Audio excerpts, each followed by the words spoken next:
विग्रह को कौस्तुभ मणि, स्वर्ण मुकुट, गजमणि माला, जनेऊ, पीतांबर और मुकुट से विभूषित होना चाहिए। ये विग्रह काले रंग के पत्थर से बना और उसके सभी गरुड़ को स्थापित करना। गरुड़ की सामने लिखा और भगवान ने कहा ये स्थान ब्रह्मगिरी के नाम से जाना जाएगा और यहाँ पर मेरी आराधना करना। तो ऐसे ही उन्होंने किया और बताते हैं ये जगन्नाथ मंदिर से भी लगभग 200 साल पुराना है। जगन्नाथ मंदिर के समय की बात। और फिर ब्रह्मा जी ने क्या किया, ब्रह्मा जी को हमेशा ही पूजा नहीं करनी है। जैसे श्रील प्रभुपाद जी ने मंदिरों की स्थापना किया, जैसे ऑस्ट्रेलिया में स्थापना किया विग्रह का, और बोल के भगवान अपना ध्यान रखना, नए नए शिष्य हैं उनको सेवा नहीं करना आता, तो किसी को सेवा में लगा कर गुरु आगे बढ़ जाते हैं। तो ब्रह्मा जी के विहार पर वहां पर कुछ लोगों ने सेवा प्रारंभ कर दी। वो दक्षिण भारत से कम्मा ब्राह्मणों को ले आए, कम्मा ब्राह्मण, और क्या करने लगे, सेवा करने लगे। ब्राह्मण जो थे, जो 12 अलवर के थे, उनकी परंपरा से अलवर को कहा जाता है जो कि भगवान की सेवा में पूरी तरह समर्पित रहते थे, हाँ, या जो भक्ति में पूरी तरह डूब गया हो, तो अलवर कहते हैं। इसलिए अलवरों ने सेवा प्रारंभ कर दी प्रकार से, तो इसलिए इसको भगवान का नाम पड़ेगा अलवरनाथ।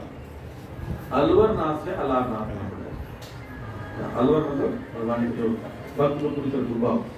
बंगाल में जाएंगे तो र नहीं बोलते, अलालनाथ कहते हैं, मतलब कोई तोते की जुबान में बोल रहे हैं अलालनाथ, अलारनाथ।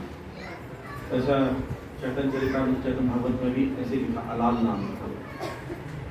तो हरिभक्ति विलास में और चैतन्य चरितामृत में ऐसे बताया कि भगवान कैसे धारण किए हुए आयुधों को आपने देखा है, अभी दर्शन करके आ रहे हैं उसको देख रहे हैं, चारों हाथों में आयुध धारण किए हुए भगवान।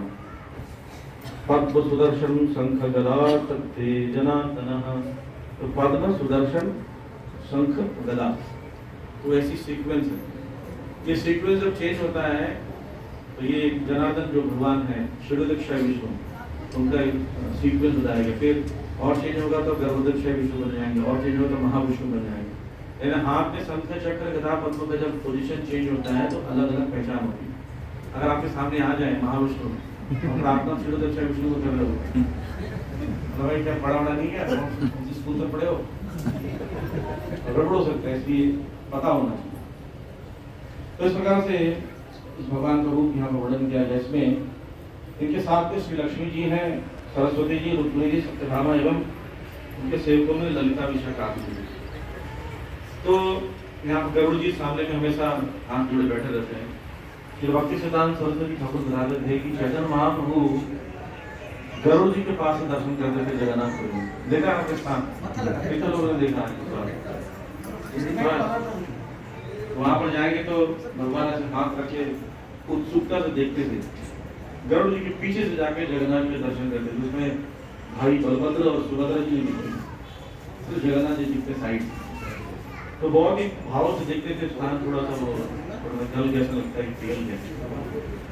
तो भक्ति सिद्धांत सरस्वती ठाकुर कहते हैं कि हमेशा भक्तों के, शुद्ध भक्तों के पीछे से खड़ा होकर दर्शन करना चाहिए।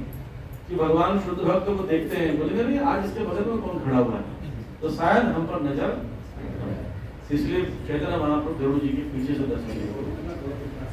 और गरुड़ जी के पास एक बार खड़े थे तो पीछे से एक स्त्री को ऊपर चढ़ गई, बूढ़ी स्त्री थी, जगन्नाथ के दर्शन करने की इतना भीड़ था, व्याकुलता उसके ऊपर चढ़ गई। ऐसा होता है कभी, तो सब उतारने लगे, महाप्रभु के ऊपर क्यों चढ़ रहे हो? वहां बोलते नहीं नहीं नहीं मत उतारो, इसके अंदर भगवान का दर्शन करने की इतनी जरूरता मेरे अंदर नहीं है। तो भगवान के अलाउ करते हैं। जैसे भगवान की सेवा की जब आप जाते हैं तो ऑल्टर में चढ़ते हो ना, ऑल्टर में चढ़ना पड़ता है, बिना ऑल्टर के ऊपर सफाई करके चढ़ते हैं। ऑल्टर क्या है?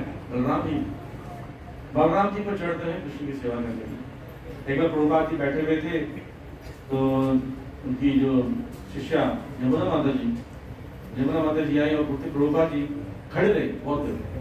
तो प्रभुपाद जी पूछते क्यों खड़े हो? तो प्रभुपाद आपके ऊपर यहाँ पर श्री भक्ति सिद्धांत ठाकुर का फोटो है, साफ करता है।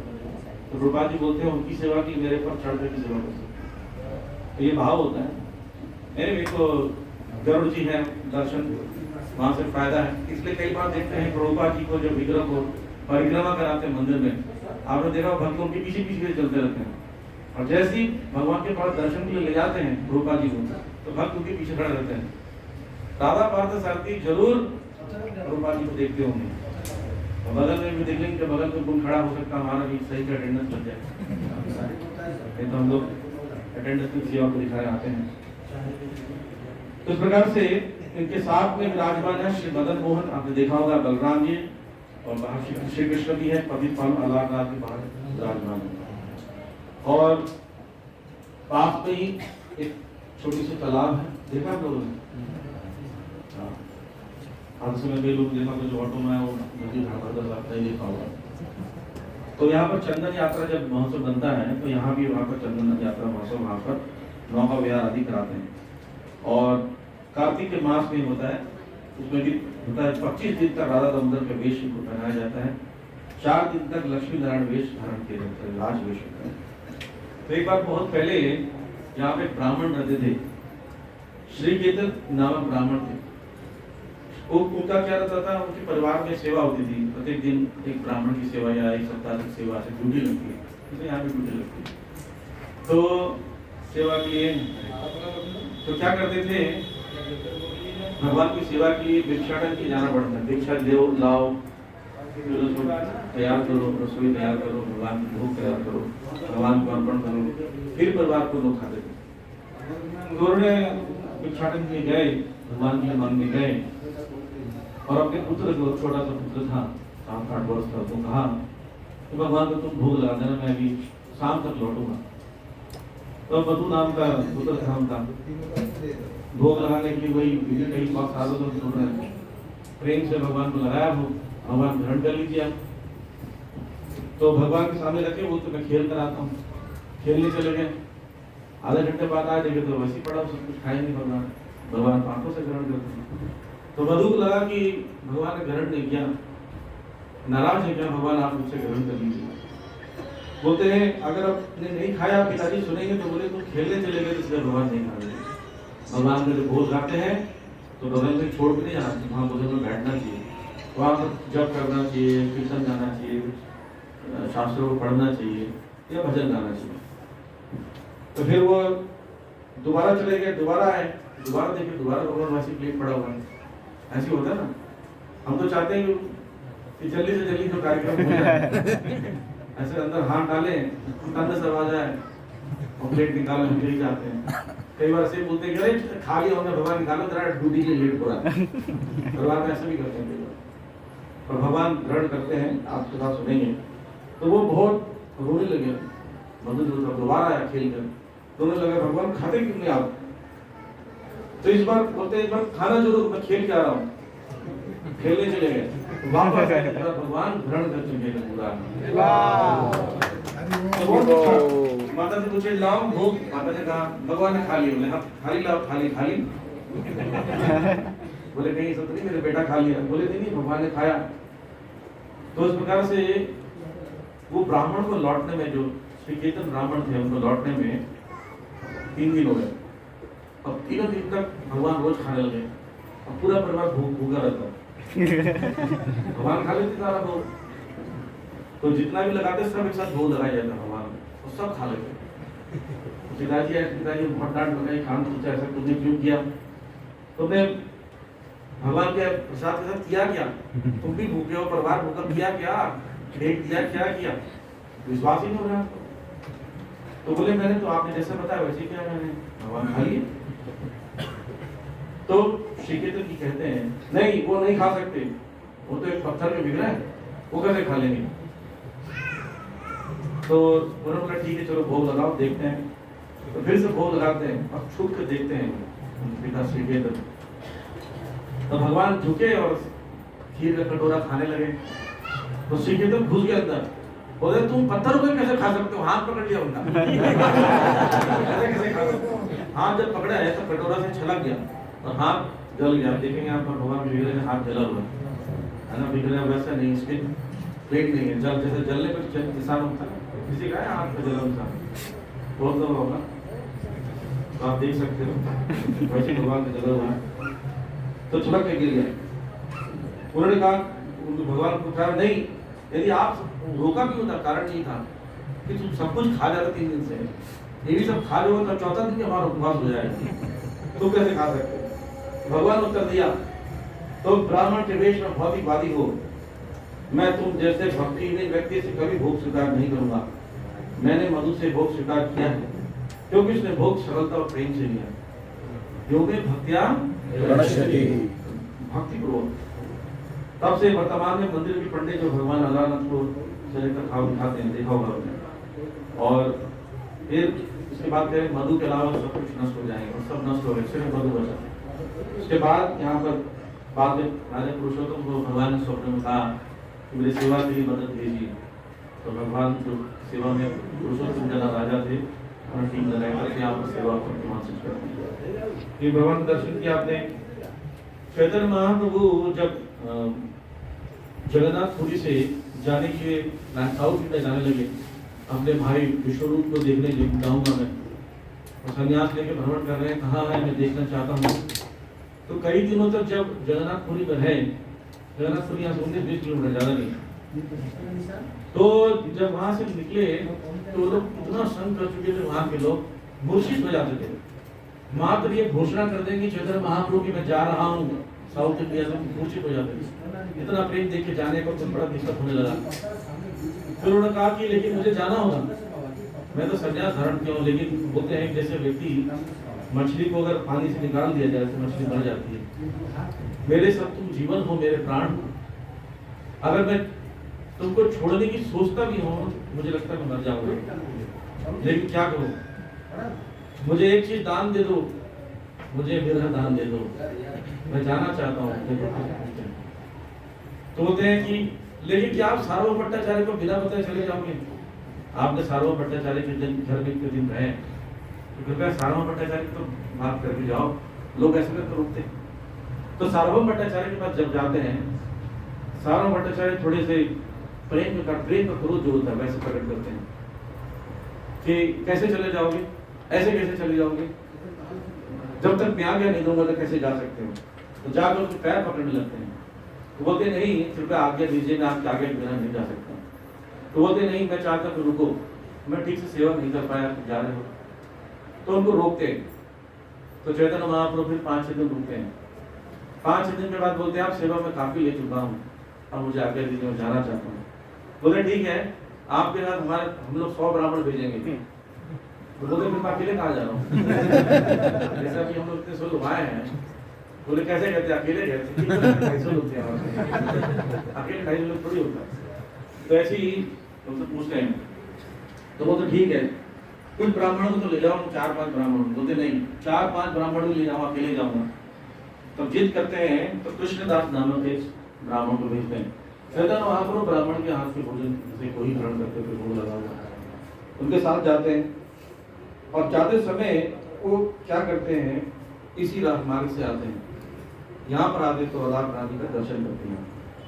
तो यहाँ पर आते हैं तो बहुत भाव लोग कीर्तन करते हैं। गेट जैसा बना हुआ, गेट के बाहर ही बहुत उद्दंड कीर्तन होता है।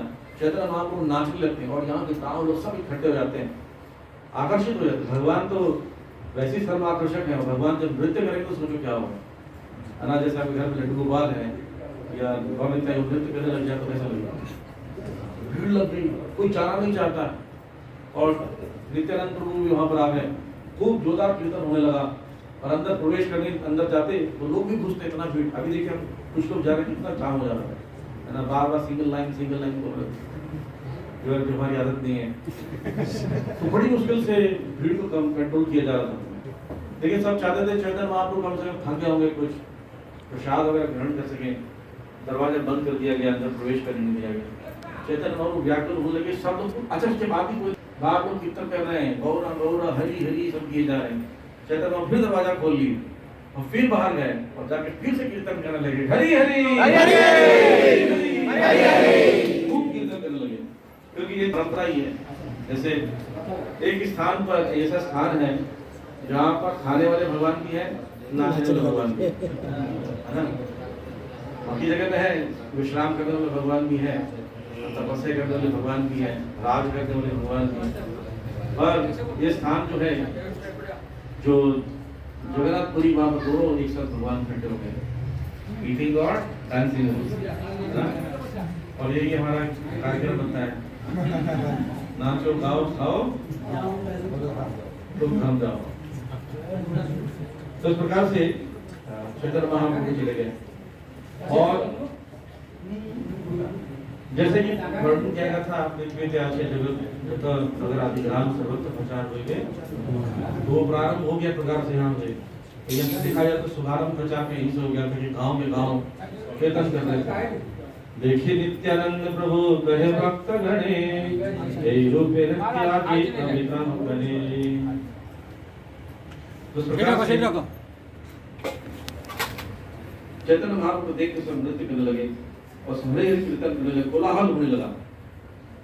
तो ऐसा करके आगे चैतन्य महाप्रभु इसके बाद यहाँ से सब भक्तों को बोले तुम यहाँ से सब लौट जाओ। और यहाँ के सब भक्त जितने भी आसपास के गांव में लौट गए, कृष्णदास को लेकर दक्षिण भारत चले गए। लेकिन दक्षिण भारत जाने के बाद जब दोबारा यहाँ पर आए तो उनको वियोग बड़ा होता था। जैसे आपको पता है कि चैतन्य महाप्रभु स्वयं कौन है? भगवान कृष्ण है, अंत कृष्ण बहिर्भव। और भाव किसका है? श्रीमती राधा रानी।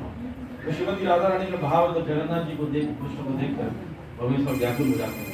विरह भाव, असवय विरह भाव होता है। तो बार बार देखते थे। तो एक बार क्या हुआ, जब जगन्नाथपुरी में ही स्नान पूर्णिमा होता है, स्नान पूर्णिमा में जगन्नाथ जी को बाहर निकालते हैं। वो उस समय आप लोग ना लोगों का रोना देख नहीं सकते। उन लोगों का रोना जो कि या तो मुसलमान परिवार में जन्म लिए लेकिन भगवान के भक्त हैं, या फॉरेनर से चुने हुए भारत के बाहर भी जो रहते हैं यहाँ आते हैं, वो सब लोग दर्शन नहीं कर पाते। आप कल्पना कीजिए, आपको ऐसा स्टैंप लगा दिया जाए कि आज के बाद आप जगन्नाथ जी के दर्शन नहीं कर सकते। आपको इतना बोलते साथ ही ना आपका और व्याकुलता बढ़ जाएगी।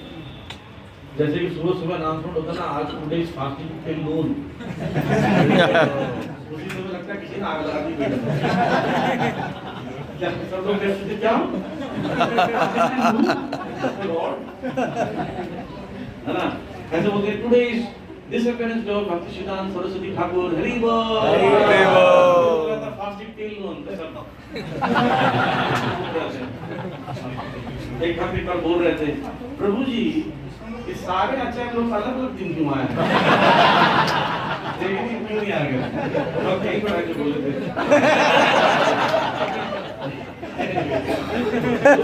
वही भाव जो आप मतलब मैं थोड़ा एहसास दिलाने के बाद बोल रहा था कि आपको जिस प्रकार फास्टिंग का नाम लेते ही आपको फीलिंग आ जाती है, भूख लग गई। ऐसी सोचो किसी को बता दिया जाए कि आप दर्शन कभी नहीं कर सकते जगन्नाथ जी का, तो उन लोग गेट पर खड़े होकर पतित पावन जगन्नाथ जी का दर्शन करते हैं। दिन रात में झाड़ू लगाकर अपनी सेवा करते हैं। तो स्नान पूर्णिमा के दिन स्वयं पतित पावन भगवान जगन्नाथ जी निकलते हैं बाहर और बड़े बड़े आंखों से देखते रहते हैं कौन कौन आया, अटेंडेंस देखते हैं कि सब लोग मेरा दर्शन नहीं करते, देख लो बाहर आ गया हूँ। तो जगन्नाथ जी मोस्ट मर्सीफुल, क्योंकि विग्रह स्वयं निकल कर 10 दिन तक बाहर लोगों को दर्शन देने के लिए आते हैं। तो उस समय लोग इतना रोते हैं ना, आंखों से आंसू गिरा करके रशियन डिवोटीज को माता की प्रोटीन देने में खूब रोते हैं, जो कूद कूद कर भगवान बाहर आते हैं। तो ऐसे ही आप सोचो, ये हो गया, लोग रोते हैं, फिर भगवान अंदर चले जाएंगे और 15 दिन तक दर्शन नहीं देंगे। भगवान को नहला के यहाँ पे बोलते हैं घासे दिया, मतलब डुबो दिया, पानी डाल के स्नान करके ठंडा हो जाती है, बुखार हो जाता है। 15 दिन चैतन्य महाप्रभु को व्याकुलता होगी कि क्या करूँगा मैं, 15 दिन दर्शन नहीं करूँगा, रोज में दर्शन करता था, क्या करूँगा। व्याकुलता हो, बोलते मैं यहाँ रह नहीं सकता, जहाँ पर जगन्नाथ जी के दर्शन नहीं वहाँ रहूँगा, मैं जा रहा हूँ अलारनाथ यहाँ पर आ जाते हैं भगवान। स्नान यात्रा देखी प्रभु भैला बड़ा सुख, ईश्वर अनवसरे पाइला बड़ा दुख। भगवान जगन्नाथ की स्नान यात्रा देखकर चैतन्य महाप्रभु प्रसन्न हुए, किंतु जब उत्सव के बाद भगवान जगन्नाथ विश्राम करने चले गए, भगवान चैतन्य महाप्रभु अत्यंत दुखी हुए क्योंकि उनका दर्शन नहीं मिल रहा। गोपी भावे रहे प्रभु व्याकुल भैया, अलल नाथ गेला प्रभु सवर छड़िया। तो गोपी को भाव में आ गए, विरह में। कृष्ण ओझल हो जाते हैं तो बहुत चिंतित हो जाते हैं गोपियां। तो व्याकुल होकर यहाँ पर आ गए। असह्य विरह वेदना होती है। बताते हैं जब कृष्ण को छोड़कर चले गए कृष्ण छोड़कर चले गए श्रीमती राधा रानी को, जब रास लीला हो रहा था, वहां से क्या किए, सबसे पहले राधा रानी को लेकर गायब हो गए। तो गोपियों को लगा कि हमारा तो कोई वैल्यू नहीं है, देखो कृष्ण जो है राधा रानी को लेके, जो चीफ सखी है, मुख्य सखी है, मुख्य गोपी को लेकर चले गए। लेकिन राधा रानी को बड़ा अच्छा लग रहा था। राधा रानी को लगेगा कि देखो मेरा कितना वैल्यू है ना, हजारों करोड़ों गोपियों के मध्य में मुझे भगवान लेके जा रहे हैं। भगवान थोड़ी देर में जाते हैं और राधा रानी को खुद ही उठा और खुश लगता, बड़ा सम्मान, बड़ा खुद ही उठा लेता। भगवान समझ जाते हैं थोड़ा अहंकार, ये ट्रांसेंडेंटल अहंकार, दिव्य अहंकार है। तो भगवान वहाँ भी छोड़ देते हैं, उनसे दो से छोड़ देते हैं और वहाँ से वो अदृश्य हो जाते हैं। तो ये पैठा गांव पड़ता है। पैठा गांव से बताया जाता है कि जो भगवान ने प्रवेश किया तो स्थान से घुसकर और गोवर्धन जी को धारण किया था। दूसरे का मतलब पैंठ होता है, तो केवल पैठा गांव गया, तो वहाँ पर इसी रूप में भगवान विराजमान चतुर्भुज वहाँ खड़े रहे। गोपियाँ ढूंढते आई कि कहाँ कृष्ण, कहाँ चले गए, रोते रोते विरह में। तो विरह में जब ढूंढते हुए आई तो पहुंची, तो सामने देखते चतुर्भुज खड़े हुए हैं भगवान। तो बोलते हैं विष्णु, हे नारायण, कृपा करके आपका दर्शन करके हम धन्य हुए, कृपा करके बताओ हमारे कृष्ण कहाँ है। वो खुद कृष्ण बने हुए हैं चतुर्भुज। तो बहुत खुशी हुई है कि क्या विरह देखकर। तो मुझे ढूंढते ढूंढते आई, जैसे कभी कभी बच्चे को माँ क्या करती, पीछे खड़े रहती है और बोलती तुम्हारी माँ चले गई, तो बच्चा रोने लगता, माँ कहाँ हो, माँ कहाँ बोलते, तो मम्मी को अच्छा लगता है। तो भगवान को भी आनंद आ रहा देखकर, विराज इतना प्रेम देखकर। तो वो जो रूप है उसी रूप में भगवान यहाँ विराजमान है चतुर्भुज। तो ये स्वयं कृष्ण है, स्वयं चैतन्य महाप्रभु ने श्री भक्ति सिद्धांत सरस्वती ठाकुर ने को प्रमाणित किया, स्वयं कृष्ण है जो चतुर्भुज में विराजमान यहाँ पर गोपियों को दर्शन दिए। उसी रूप का ब्रह्मा जी ने बनाया है, भगवान के कहने पर उनकी पूजा होती। तो चैतन्य महाप्रभु जब आए तो वही भाव था, वहां से विरह हुआ, कृष्ण अदृश्य हो गए और यहाँ पर जब देखते हैं किसको देखते हैं, वही चतुर्भुज कृष्ण को देख रहे हैं। क्योंकि फिर विरह और बढ़ गया, जब विरह बढ़ गया तो क्या किए, विरह में वहां पर ये देखिए, यहाँ पर देखा आपने दर्शन किया, यहाँ पर बता रहे थे, यहाँ पर ये जो चट्टान है उसमें मूर्छित होकर गिर गए और क्या हुआ, उसे चट्टान के अंदर जो भाव विबल होकर पिघलने लगा, चट्टान छिन्न बन गए। तो इस प्रकार से वो वैसे अंदर थे, पहले अंदर थे चट्टान, वहाँ जहाँ पर स्थापित किया गया राजा के द्वारा। राधाकांत मठ के जो भगवान रहा थे उन्होंने एक मंदिर निर्माण किया यहाँ पर और है सामने में उनके ही चिन्हों में रख दिया। तो कई बार ऐसे होता था, जब भी वहां पर कुछ टेंशन होता जगन्नाथपुरी में, भगवान होते नहीं आ जाना, ये भी ये जगह अच्छा है, यहाँ पर आराम से भजन करूंगा, मुझे कोई डिस्टर्ब नहीं करेगा। एक बार छोटा हरिदास का कथा जानते हैं हम लोग। छोटा हरिदास ने एक स्त्री से भिक्षाटन के लिए मांगने गए थे और कुछ वार्तालाप कर दिए थे। तो चैतन्य महाप्रभु चाहते थे कि सन्यासी की स्त्री से बात नहीं करे, कठोर नियम था। महाप्रभु भक्तगण वैराग्य प्रधान, वैराग्य बहुत कूट कूट के था। बोल तो छोटा हरिदास से मेरे को पूरा दिखाए कभी, तो उसने अपने सन्यास आश्रम का भंग किया है। सब जाके बोलते तुमसे चैतन्य महाप्रभु क्रोधित है, बोलते मुंह मत दिखाना। 3 दिन तक चैतन्य महाप्रभु का मुंह नहीं देखते थे, पास नहीं आने देते। छोटा हरिदास जो है व्याकुल होकर बोले ऐसे जीवन का क्या फायदा है जब चैतन्य महाप्रभु मुझे देखना नहीं चाहते हैं। जाकर अपने प्राण त्याग देते समुद्र में।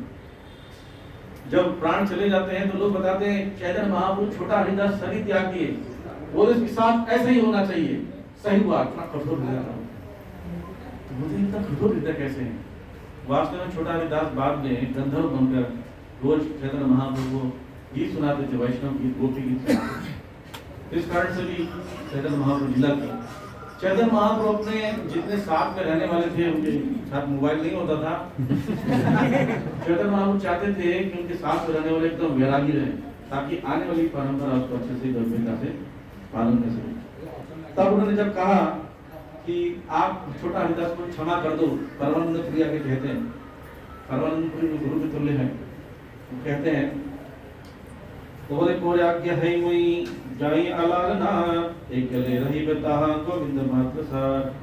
कृपया करके मुझे अल्लाह अल्लाह जाने की अनुमति दो, मैं नहीं रहूंगा, क्या मुझे डिस्टर्ब मत करो, मैं भजन करने आया हूँ, ये सब करने आया हूँ।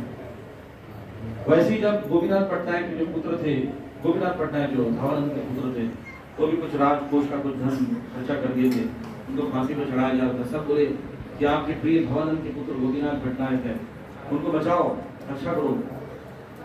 तो बोलते मैं यही सब करने बैठा हूँ, वो पैसा खा लेता है, स्त्रियों को नाम देखने जाता है, मैं उसको बचाने जाऊंगा, मैं नहीं जाऊँ, मैं जा रहा हूँ अल्लाह, मुझे ज्यादा प्रिय। तो श्रील भक्ति सिद्धांत सरस्वती ठाकुर कहते थे ये स्थान जो है वृंदावन सर्जन माना जाता है, जहाँ पर गोवर्धन में भगवान लीला किए थे वही रूप है कृष्ण का। तो ये घोड़े वैष्णव के बहुत महत्वपूर्ण स्थान है। चैतन्य महाप्रभु बार बार आते थे, पास में घोड़े मठ का निर्माण भी किया गया है। तो बताते हैं यहाँ पर ये जो मंडप बनाया गया है, तो मंडप बनाने में यहाँ के लोगों का बड़ा महत्व है। तो ये जो रूप देखते हैं, तो इसी रूप को हमें मन में ध्यान लगाना चाहिए कि भगवान किस रूप में भी हमको चतुर्भुज रूप में वरदान देने के लिए तैयार है। हमें कामना करना चाहिए, क्या कामना करना चाहिए कि क्या प्राप्त हो, भक्ति प्राप्त हो, कृष्ण प्राप्त हो, ये प्राप्त करना चाहिए। ऐसा चैतन्य चरितामृत में वर्णन किया गया है, चतुर्भुज भैया कृष्ण साक्षात होइगा, राई दृष्टि दुई भुजत ही प्रवेशिला। तो चतुर्भुज में जब भगवान थे गोपियां प्रार्थना कर रही थी, तो राधा रानी जैसे सामने आई, राधा रानी को देखकर नॉर्मल रूप में आ गए, नॉर्मल त्रिभुज गोपी धर्म में आ गए भगवान, क्योंकि राधा रानी को देखकर वो कोई एक्टिंग नहीं कर सकती, कोई रूप धारण नहीं कर सकती। तो उस प्रकार से चैतन्य महाप्रभु भाव विभोर रूप में यहाँ पर आए थे, वास्तव में कृष्ण कहीं दर्शन कर रहे थे और श्रीमती राधा रानी का भाव प्रकट कर रहे थे। भगवान की जय, महाप्रभु की जय। और श्रीपाद ईश्वरपुरी जी का तिरुभाव दिवस है। ईश्वरपुरी मान